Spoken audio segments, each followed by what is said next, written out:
Hello everyone, Assalamu alaikum. This is Fahim Motovlog and welcome to another new vlog. বন্ধুরা দেখতে পাচ্ছেন কি ঝাঁকজমক চাকচিক্যপূর্ণ মতিঝিল সড়ক। আমরা এই মুহূর্তে রয়েছি ইত্তেফাক মোড়। আমরা মতিঝিল মুখী, আমরা যাব হচ্ছে শাপলা চত্বর হয়ে আমার সেই কাঙ্ক্ষিত গন্তব্য, অর্থাৎ আমি যেখানে থাকি আরামবাগ নটরডেম কলেজের ঠিক পেছনে আমার মোটরসাইকেলের গ্যারেজ করি, অর্থাৎ ওখানে আমি বাইকটা রাখি, পার্ক করি।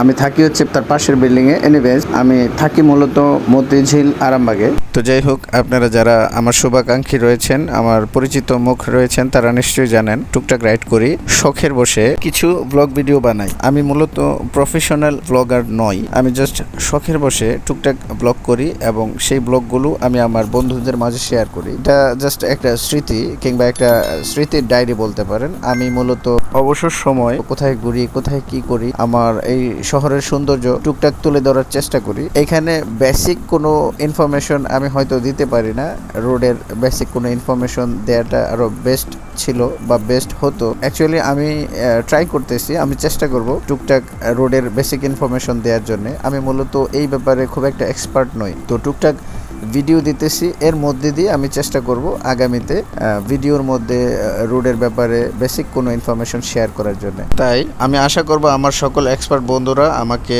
কমেন্টস করে সহযোগিতা করবেন, আমি কি ধরনের ভিডিও বানাবো, কি ধরনের ভিডিও আপনারা চান। যাই হোক, গল্প করতে করতে চলে আসলাম আমার সেই গন্তব্যে। এই হাতের বাঁদিকে দেখতে পাচ্ছেন, এটা হচ্ছে সেই গ্যারেজ, যে গ্যারেজের কথা বলছিলাম। ঠিক আমার গ্যারেজের ঠিক সামনে, অর্থাৎ আমার ঠিক পেছনে হচ্ছে নটরডেম কলেজ। তো নটরডেম কলেজ এবং গ্যারেজের মাঝখানে এই হচ্ছে আরামবাগের মেইন গলি কিংবা মেইন সড়ক। আমি তার একটু ডান দিকেই থাকি। তো আমি যেখানে থাকি সেখানে মূলত বাইক রাখার স্পেস নেই, যার জন্য বাইকটা এখানে পার্ক করি, দেন আমি হেঁটে বাসায় চলে যাই, একটুখানি রাস্তা। এই ছিল আজকের মতো ইনফরমেশন। সবাই ভালো থাকবেন, সুস্থ থাকবেন। আল্লাহ হাফেজ, আসসালামু আলাইকুম।